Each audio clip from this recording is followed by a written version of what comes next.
when stars are in light, though we would know.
Everyone, how are you? Welcome to another Improving Sales Performance livecast.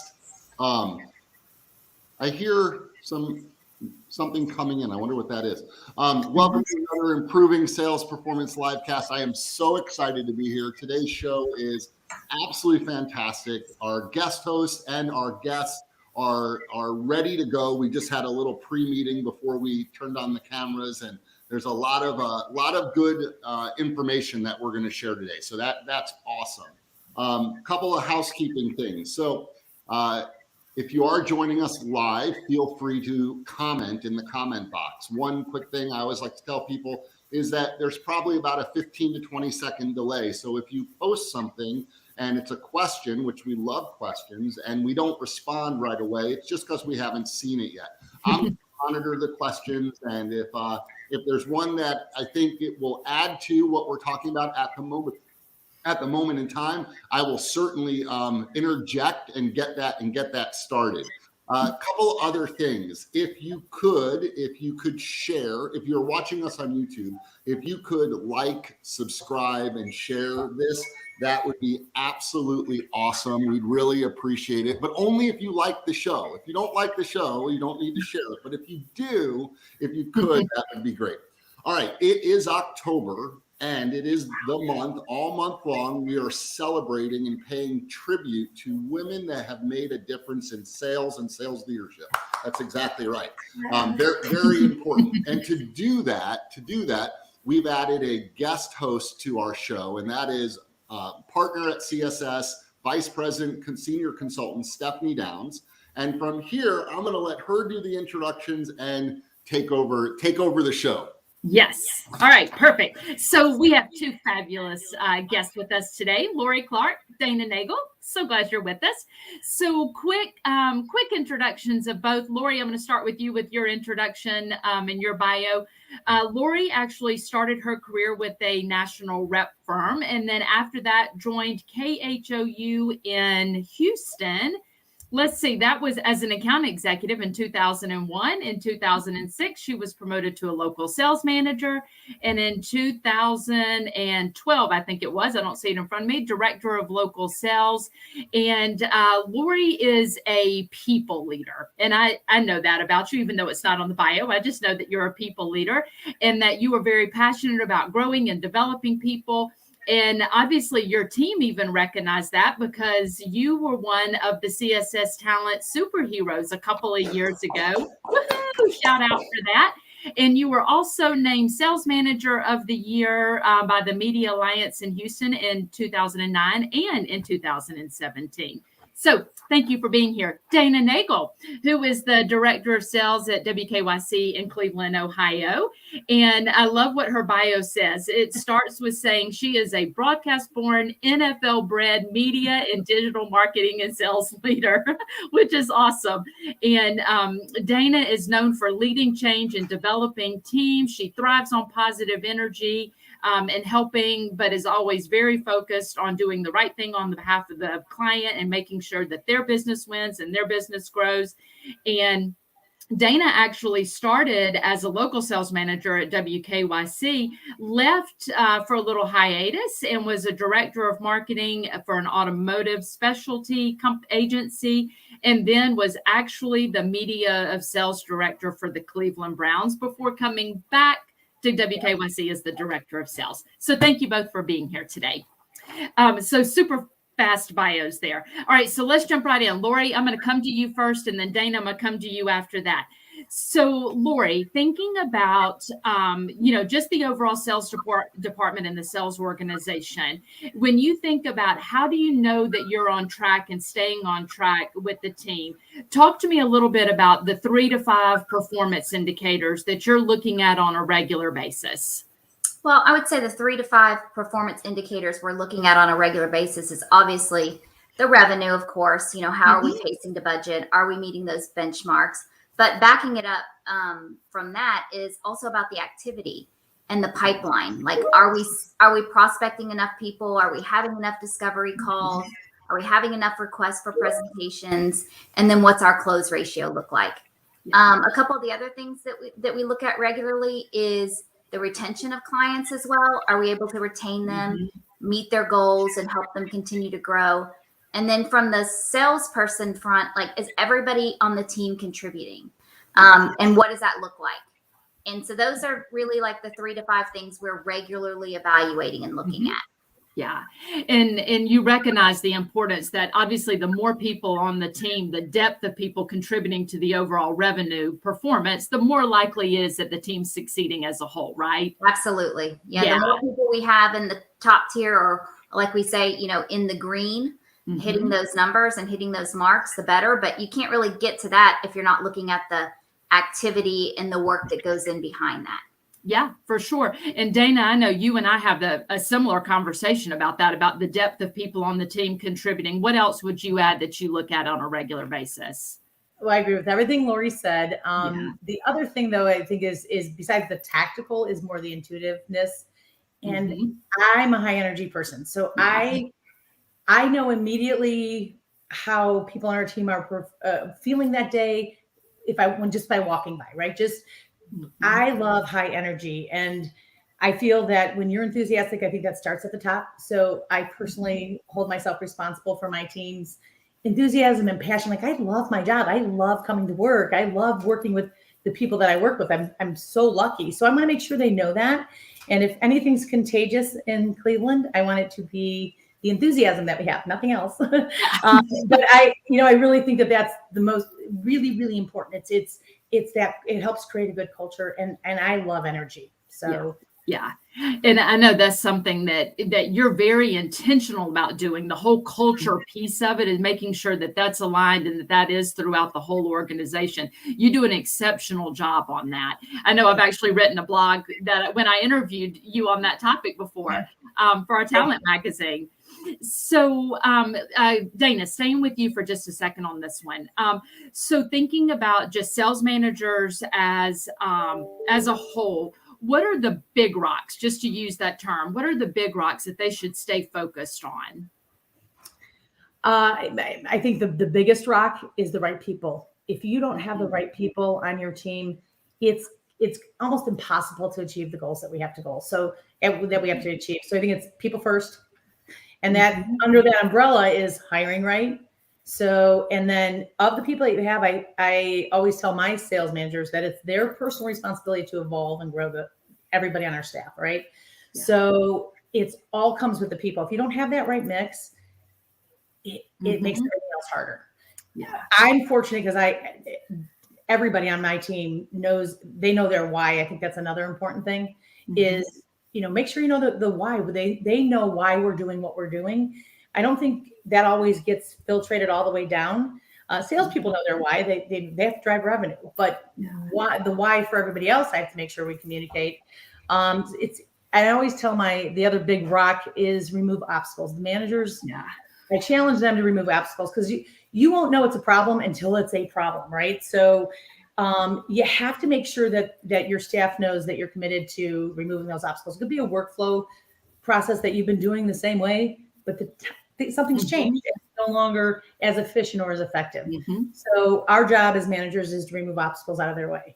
And the one thing that I've done pre-COVID, but now that we're back in, we'll be doing them again, is I take small people to breakfast, like small group of people, 2 to 3 people. We have breakfast, and I say, tell me your pain points. What keeps you up at night? And I take notes and I follow up with them, or some of the things we can address right then and there. Because, in a big sales meeting, our staffs are big now. So, somebody might not say, well, this isn't working for me. So in a smaller group, number one, they'll talk. And number two, it's an ongoing communication. And it's quick, it's breakfast, but it's a meaningful and intentional meeting. And that has helped me that helps me remove the rocks and any obstacles that are in the way. And it's been very effective. Challenge the status quo always challenge. The world's changing so fast that you can't rely on that anymore. Yeah, I described you to somebody one time as somebody that is always just tweaking to keep getting things better and to keep making things better. But I like what you said about people, because people absolutely are the foundation, no doubt, of our organizations across the board.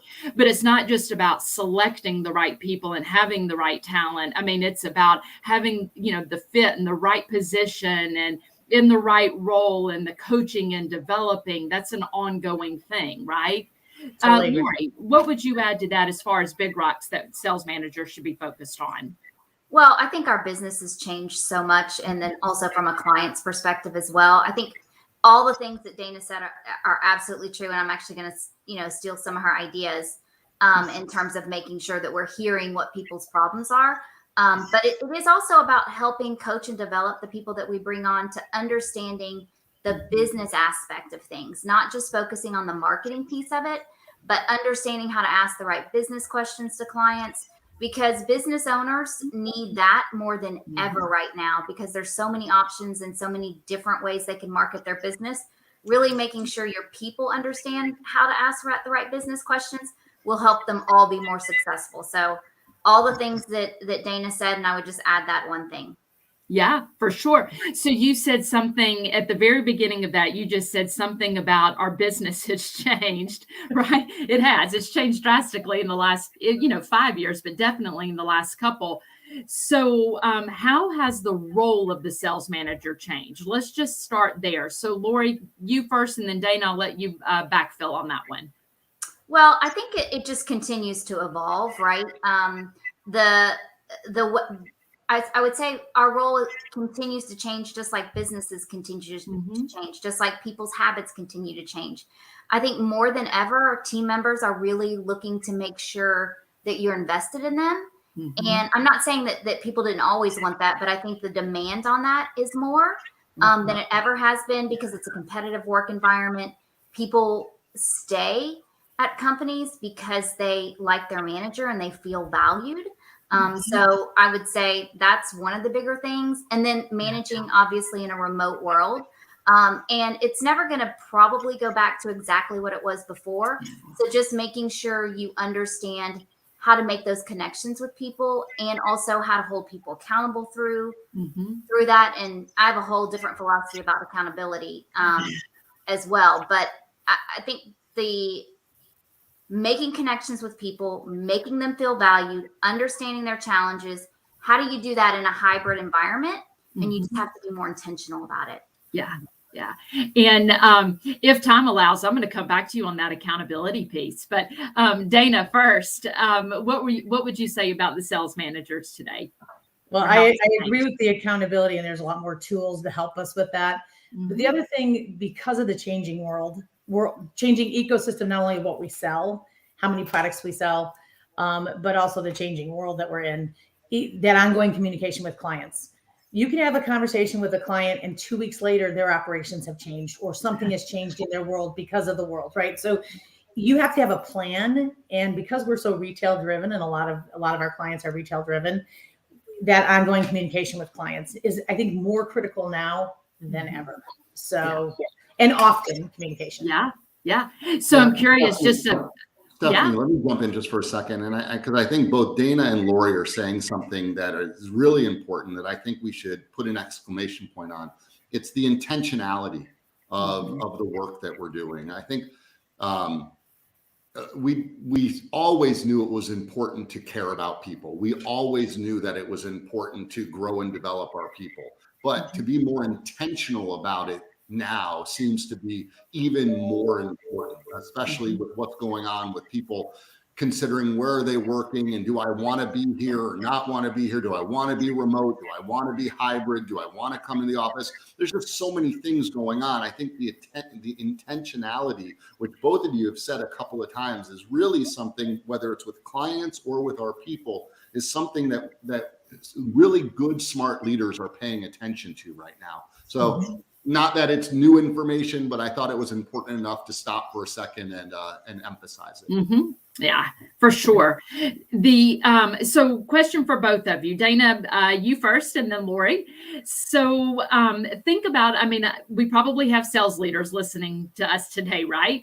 And, or will be watching after the fact. So you were talking to a group of sales leaders. What advice would you give them? Just advice in general on something that they should be doing right now to ensure they have success. Culture, I would add culture to the list right off the bat because we've been talking about it. What would you add beyond that? Or talk more about that? I mean, I think it's pretty obvious. I think culture is, people and culture is paramount to success. And like Matt said, we're intentional with it. I personally want to make sure everybody in my staff knows that I am fully vested in their success too. As much as we're vested in our clients' success, I want everybody on my team to, and I mean that. Like if they, and we have, I want to make, the doors always opens is so cliche, but I want to make sure that my team knows that we're in this together, right? And I want them to, I love passion and enthusiasm. So if they're not, I want to, why? How could I get you there? But I think with sales managers, the one thing because things are changing, you might make a decision and then you might pull back on that decision. You might make the wrong decision. I do. I make mistakes all the time, but I admit them and I own them and I move on. And that's hard to do for a lot of sales managers or a lot of people in general. I've had to teach myself to say it's okay to make mistakes and I own them and I move on. And then I think now more than ever, set very, very clear expectations. Somebody once said, inspect what you expect. And I think that's really important now, especially with how hybrid work situations and what we're doing, and you may be remote. Communication is actually harder. It has to be more intentional, and everyone has to understand very, very clear expectations. So, you're hitting on all of the elements of what makes a culture strong. The transparency, right? Even owning mistakes. I mean, transparency and sharing and hyper-focused on communication and bringing the team in. I mean, it's all of those elements that create a great culture. Lori, what would you say are some suggestions you would give sales leaders? So some suggestions I would give sales leaders is, it goes in the same vein as what we've been talking about. It is all about the people. And I would say evaluate what your emotional intelligence is. Like, do you understand what people, the individual team members, what they respond to and what they don't, and coach accordingly. And then don't be afraid to get on the field with them. I mean, you can't just coach from the sidelines. You have to be in the game. So I think that people respond well to that. They appreciate that. They feel like you're supporting them and you're a part of it if you're in the game with them. The other thing I would say, which kind of comes back to the accountability piece, is we do have a ton of tools and metrics. We can look at all kinds of data to see where people are pacing, how much activity they've had. But when you're having those conversations, it's not, your approach needs to be different. You can't, it's not of what are you going to do? It's more of a, hey, how can we get to X? what do we need to do together to get here? Again, they're doing all of the hard work, but they need to feel like you are in it with them. And I think that helps people feel like that they can do it and that they know that you're there to help support them. So that would be a couple things. And then, ask for feedback. When I'm on a call with anybody at the end, we're doing our plus delta. I'm asking them for feedback too. Hey, what could I have done differently? How could I have helped you? When you're doing that on a regular cadence, then people feel more apt to tell you when they're having a problem or tell you when they're having a challenge. Just like Dana talked about, she takes those small groups out. I bet people would not be afraid to go in and ask her or even call her on the phone to say, hey, this is the challenge. Can you help me with this? And that's what we want our people to be doing. Mm-hmm. I love that you ask for feedback after calls. I think that is so cool. So that would be a takeaway, everybody. I like that. Good follow-up for Lori, it's kind of reminds me of that commercial. I think it's for Simple Safe, where they talk about the difference between a security monitor and a security system that actually protects you, right? It's not about just having the data, right? It's not, anybody can have the data, and technology allows us to have a tremendous amount of data. It's what do you do with that data and how do you help people? That is the difference maker. And I know both of you and know the work that you guys do in your individual markets to know that you are the one putting that data to use and not just looking at it, monitoring it. You're actually using it to grow and develop people. It's why, it's why this right here, it is a master's class on leadership. I can't thank you guys enough. Yeah, Stephanie, go ahead. For sure. Yeah. So thinking, looking out 3 to 5 years, how do you think sales departments are going to change in that time frame? Lori, you want to go first? Sure. I think that we've already started moving to that team selling environment, but I think that that's going to continue to grow. And I think that that's a good thing. I think in terms of, what do we have to be ready for? We don't know, but we just have to be ready to be able to adapt to things because things are changing all the time for everyone. So you just have to be open to doing things differently. And, retention, I think for sales leaders, I think that will continue to be, something that we have to work through and create those cultures where people want to stay and they want to grow.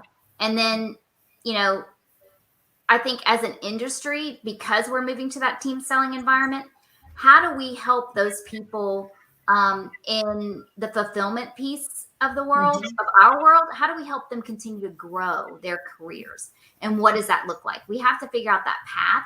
I don't have the answer to it. I just think that is going to be a challenge that we're going to have to work through and figure out as we move along. Yeah, it's something that even if you don't, it's going to happen at some point, right? You just have to be ready for it. And I like what you were saying at the beginning of it is you just have to be nimble and ready for those changes and ready to react or to be thinking about it. So Dana, what would you add to that? Well, I think that everything Lori said, I really agree with. But the other thing that I would add is because we have so many products and we don't even know what the product of tomorrow is going to be.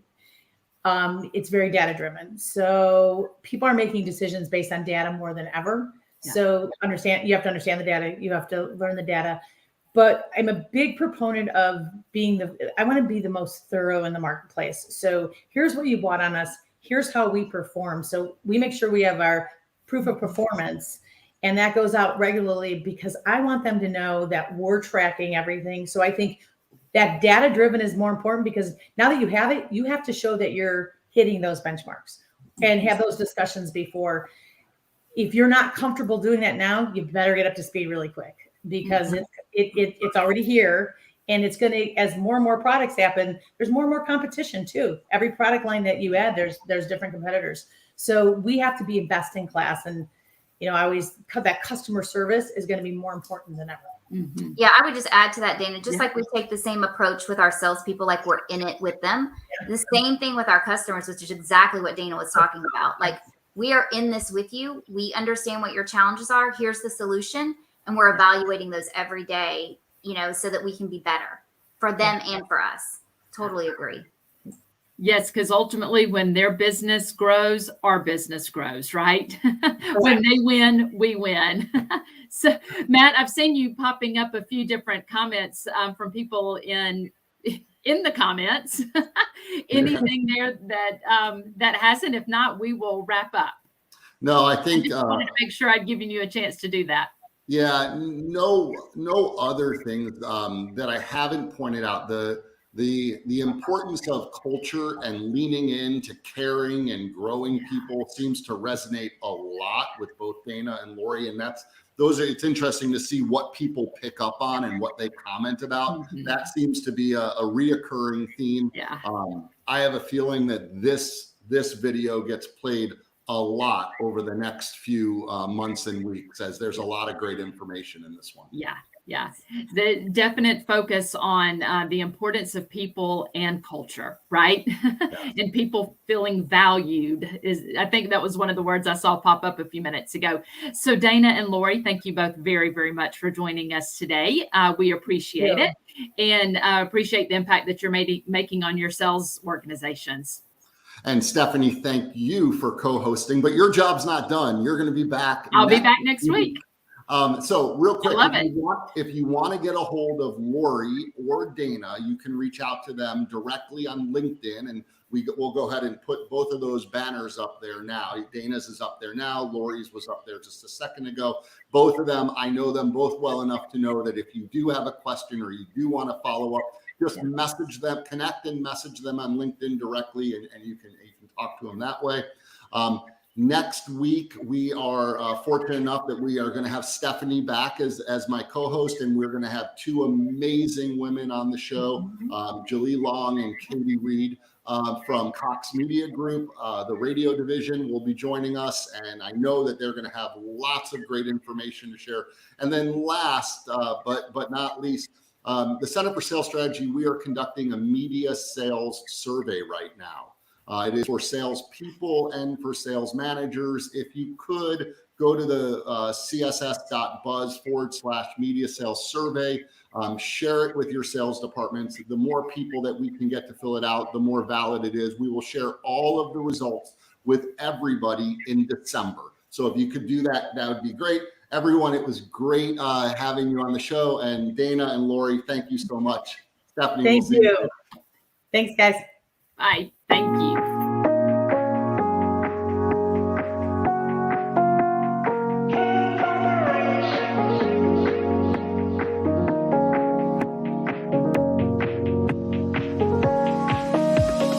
I've been told that the fire's old, and when stars are in light,